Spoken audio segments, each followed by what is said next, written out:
All right. Good evening, everybody. Um, One thing real quick before we get started with this, I wanted to put a little ad out there for the class that we do on Sundays, every Sunday at 4:30.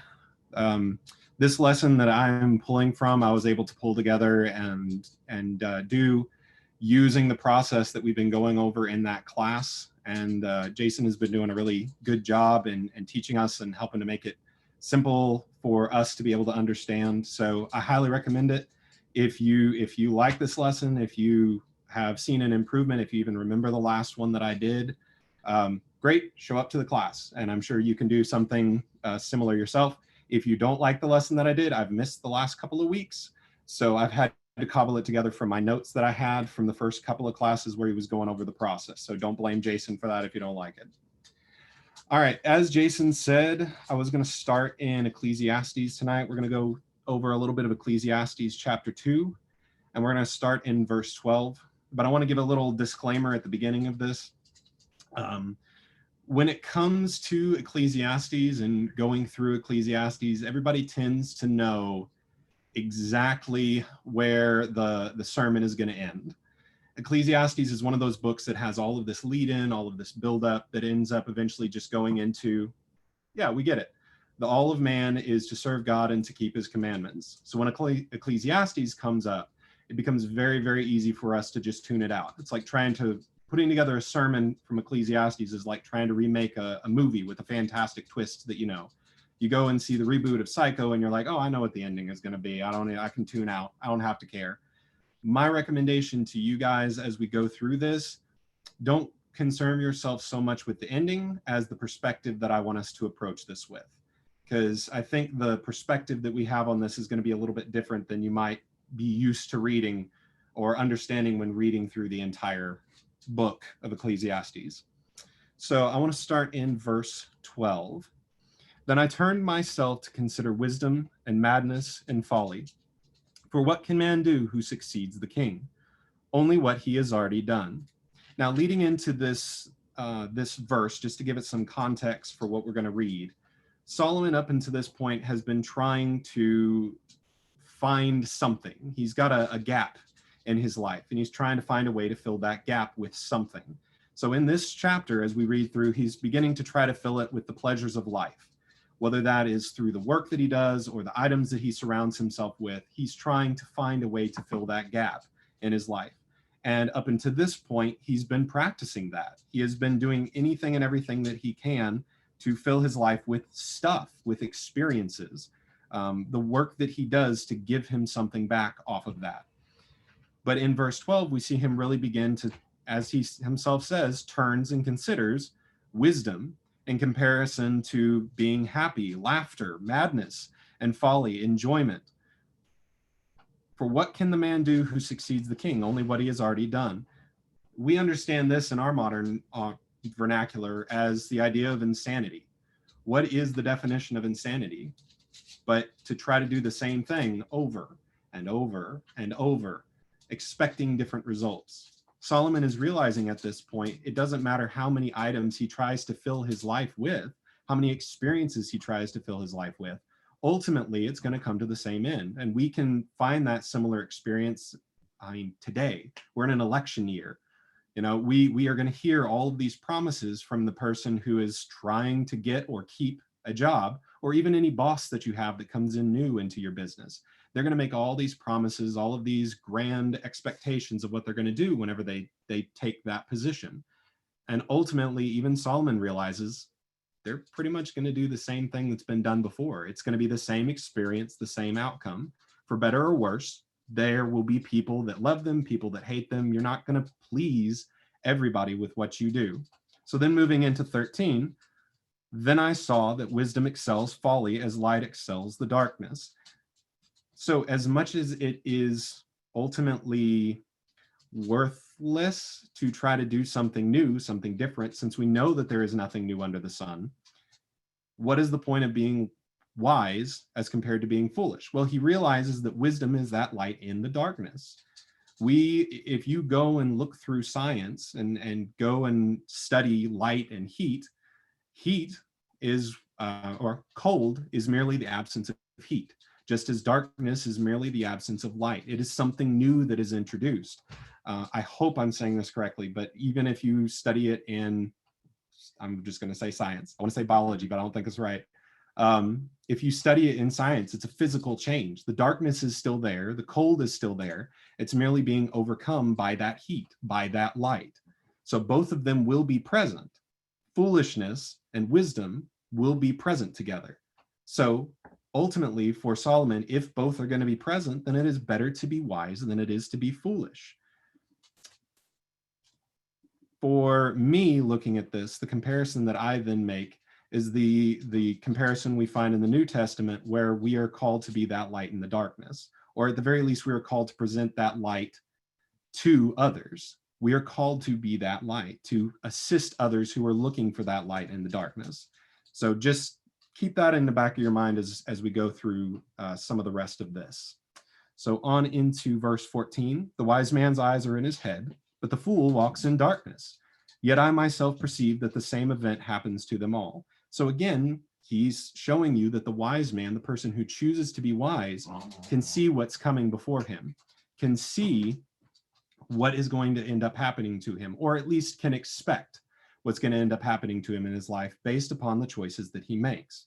Whereas the fool walks in darkness, he can't see anything. He can't see his end. It could happen very quickly or very slowly, but he doesn't know what's coming.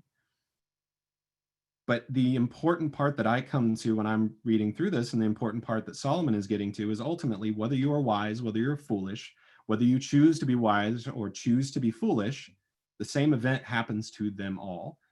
Death, in the end, is just the natural end of it. Wise or foolish, death is the natural end to this entire situation that we live in. It's a fact of life. It's a cycle in God's creation. And while it may seem unfair to consider, and even Solomon later on will say it's a bit unfair to consider, I turn your attention to Matthew 5:45, where he says, he makes his sun to rise on the evil and on the good, and send rain on the just and the unjust. We all benefit and we all suffer from the life that we live, from the difficulties and the blessings that we get from this life. So while it seems cruel to say that just because you're wise, you're going to die the same as the fool, it is still the blessing that we have of being able to live that life, whether we are wise or foolish. Moving on into 15 and 16. So I said in my heart, as it happens to the fool, it also happens to me. And why then was I more wise? Then I said in my heart, this also is vanity. This is emptiness. For there is no more remembrance of the wise than of the fool forever, since all that now is will be forgotten in the days to come. And how does a wise man die? As the fool. For Solomon, in this situation, he realizes that to rely on wisdom, purely on wisdom, as something that makes him better, is no better than to just live in darkness, than to be the fool. To rely purely on that wisdom that he has, to see that as something that makes him better than anyone else, makes him a fool. You know, we follow the leaders that we have around us, be they bosses in jobs or, you know, our political leaders. We follow them because we expect either A, that they are wise, and that's where they got in that position, or B, that they have a council of people around them that help them to be wise. And by that, wisdom will come from their choices. And Solomon even is pointing out here, if pure wisdom is what we are expecting to be the be-all, end-all of life, we will ultimately be disappointed. What I come to whenever I look at this is the physical choices and actions of the wise and the fool will come to the same end. Whatever physical choices about this world that we make will ultimately come to the same end, which makes them somewhat pointless. See, there is no more remembrance of the wise than of the fool. We look back on the lives of those who have come before us, and it is most of the time difficult for us to remember those who have come before, unless they've done some big, massive, great thing. And even then, sometimes that is still forgotten. I'll go ahead and move forward into 17 through 19. Therefore, I hated life, because the work that was done under the sun was distressing to me, for all is vanity and grasping for the wind. Then I hated all my labor in which I had toiled under the sun, because I must leave it to the man who will come after me. And who knows whether he will be wise or a fool? Yet he will rule over all my labor in which I toiled, and in which I have shown myself wise under the sun. This also is vanity.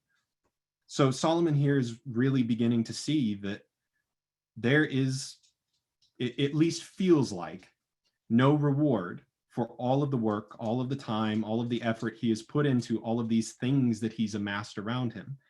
There seems to be no peace of mind that comes from whatever actions, whatever great actions he seems to have done, no matter how many items he has surrounded himself with, no matter how many people he surrounded himself with. He is distressed at the amount of work that he's put in with no reward that comes from it. And even I would point out to you the fact that he talks about laboring under the sun. He feels that he is in subservience to this physical thing that's beating down upon him as he is trying to do all this work and get all of this reward out of it. And yet he still does not feel that reward. I would make the comparison to our modern day with winning the lottery. You know, we always have this feeling, or we always hear this feeling of, if I just had more money, if I just had more time, if I just knew more people, if I just X, Y, and Z. And we always feel as if I just had that one more thing, then I could be happy, then I could live at peace. And even for some, we've heard retirement is that thing that we live for. I mean, I personally have seen people that have gotten that more money, that have gotten those more people, that have gotten that retirement, and I still see them not at peace. Because with that one more thing comes those extra problems that go with it. We as humans are always striving to get to that next thing. And once we reach that next thing, then that gap that even Solomon noticed still does not get filled, or gets filled for a while, but then that vanishes again and we're empty again. So we have to go in search of that next thing, that next step, that next level, that one more thing. I would submit to you that what Solomon really is saying here over and over again is that peace of mind never comes with enough. We look for enough time, enough money, enough people, but enough is never going to satisfy, at least not enough when it comes to the physical, to what we want of this world. So then we move into 20 and 21. Therefore I turned my heart and despaired of all the labor in which I had toiled under the sun. For there is a man whose labor is with wisdom, knowledge, and skill, yet he must leave his heritage to a man who has not labored for it. This also is vanity and a great evil. As I look at this, to me, I have to point out the fact I get to sit back in a home that I do not own, but I get to sit back in a home in clothes that I have bought from somewhere. And I don't know who built this house. I don't know who labored on this home. I don't know who put the walls and the doors up. I don't know who designed the place. I know who paid for it to be put together. But other than that, I have no knowledge of who put in the time and effort on this house. And I would hazard to say, unless you did it yourself, you could say the same of your home. But here's the thing. Whenever I die, whenever I pass, or whenever I move out of this place, whoever comes after me is going to change this house in whatever way they want to, just as I have changed the house in whatever way I wanted to from those who were in it before me. It doesn't matter who built this place and what they wanted to happen to it. I get to choose what I want to do with it. If I want to knock out some doors, if I want to knock out some windows, I very much so can do it. And there is nothing the person who takes over after me can do to change that, right? And when they take it over, they can decide to fix it up. They can decide to tear it down and restart from the start. But what ultimately I'm getting at is my legacy comes not from what I do physically. And even Solomon is pointing that out here. The physical of this world, to believe that you can change something with what actions you take here, is foolish. It's ignorant. It's walking in darkness. And I would even point out to you, looking up at the end of verse 21, where he says, not only is this vanity, but it's a great evil. You know, that word stuck out to me. Why would he call something an evil in this? Looking back through the original text, looking back through the original Hebrew, that word evil there can also translate into something that's mischievous. It's mischief. So not only is it empty, it's vanity to believe that we can have some kind of effect, some kind of legacy on the physical things that we do, but it's also one big joke. It's a prank. It's a trick. Not only is it empty, but it's a trick. It's great evil for us to believe that we can do that. But before we get very super doom and gloom, which I know has kind of been Solomon's style up until this point, I want to read through 20 through 21. Sorry, I already read 20 through 21. 22 through 26. For what has man for all his labor, and for the striving of his heart with which he has toiled under the sun? For all his days are sorrowful, and his work is burdensome. Even in the night his heart takes no rest. This also is vanity. Nothing is better for a man than that he should eat and drink, and that his soul should enjoy good in his labor. This also I saw was from the hand of God. For who can eat, or who can drink, and have enjoyment more than I? For God gives wisdom and knowledge and joy to a man who is good in his sight, but to the sinner he gives the work of gathering and collecting, that he may give to who is good before God. This also is vanity and grasping for the wind. As I read through this, it sticks out to me in verse 24 that Solomon is saying, has been saying this whole time, that striving on things of this world, relying on things of this world is evil. But he turns a corner here and says that it's not the act, or it's not the feeling of reward that we have that is evil, but merely relying purely on that reward. Nothing is better for a man than that he should eat and drink, and that his soul should enjoy good in his labor. He sees that it's good to feel that feeling of accomplishment. Whenever you go out and you work a hard day's work, whenever you go out and you bring home the bacon, for lack of a better word, to support your family, to support yourself, it's a good feeling to have that. But for those that become workaholics, for those that become overly desirous for money, overly desirous for the things of this world, for that peace of mind that we believe that one more thing will take, it becomes empty. And he points that out very clearly in 26. For God gives wisdom and knowledge and joy to a man who is good in his sight. But to the sinner he gives the work of gathering and collecting, that he may give to who is good before God. Again, this also is vanity and grasping for the wind. It's that feeling that we try to hold on to, grasping for the wind. It's something we can feel, but it's something we can never purely hold on to. So as I read through this, what I personally get out of this at the end, we have to consider where we want our legacy to be, what we want our legacy to be, what we are relying upon to get that legacy. Because in 22 through 26, what Solomon is ultimately getting at is God is the one who gives us that increase. God is the one who gives that peace of mind that comes from that increase, or comes from those things that we might be able to give ourselves. But God also decides when we are content, not us.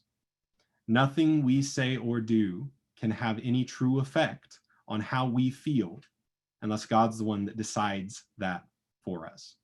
So what are we supposed to do? Well, again, as I've said before, Ecclesiastes tells us at the end of it, it is the all of man to serve God and keep his commandments. We are not to focus on the physical things of this world. We are not to focus on those physical things, be it the work that we do or the stuff that we surround ourselves with. We are to focus on doing God's work. So at this point, I would like to challenge you guys, looking through all of this, looking over this perspective that Solomon has given us on finding a peace of mind in the middle of the chaos of our world. I want to ask you, what are you doing with the peace of mind that God is trying to provide you? Because especially right now, going back to that idea of us being light in the darkness, we are living in a very dark time. No matter your opinion on what is going on in our world right now, things are difficult. And especially whenever we are living in a time like this, that's as dark as this, people are going to be reaching out and striving to find the light. And fortunately, we are the ones that have that light. We are the ones that know, or should know, where our end is going to be. and we are the ones that can pass that light on to others. For me, I look at the example of walking into a darkened room and lighting a match, or walking into a darkened room and turning on the light, turning on a flashlight. That darkness may still be there, but that little bit of light has changed everything around it.